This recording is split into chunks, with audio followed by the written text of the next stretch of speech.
Federal constituency. Mr. Speaker, sir, I'm from Abia State. Mr. Speaker, I must indeed thank the author of this motion. And the reason that I do, Mr. Speaker, is that it speaks to the quality of the education that we offer in this country. It speaks to building the architecture that actually is the foundation for creating quality education that makes our graduates competitive in the global market. Mr. Speaker, everybody speaks to the fact that there are certain people that in politics and in our political life that we don't have ideologies. But then, of course, the concern is that most of these institutions as well don't have ideologies. They don't have a roadmap. They don't have a plan. They don't have a purpose. They don't have a sense of direction that sees the number of people or the kind of people who actually do participate in the education of that school or in the educational curriculum or the ideology of those schools.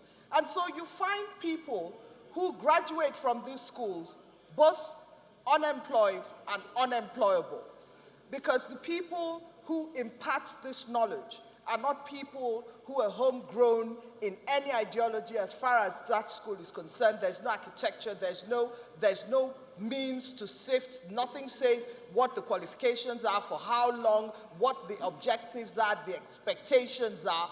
And so, Mr. Speaker, it just speaks to everything that is wrong with the educational sector of this country of ours.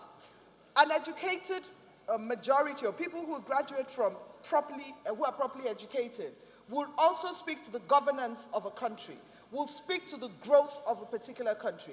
And so it's not just about graduates and graduates, but, Mr. Speaker, it's also about the running of a country. It's about having informed electorates. It's about having informed people who are able to be inculcated back into the workforce so that we have a country that is actually what it is that we want to be, and we don't continue to mouth off industrialization by 2020, on rolling back on unemployment, the educational sector. So I'd like my colleagues to please support this motion in such a way that gives us the fillip to actually look at the architecture of the kind of institutions that we have that are churning out these people who are educated to all intents and purposes, in the hope that we have a next generation of youth that are able to work for the country of our dreams. Thank you.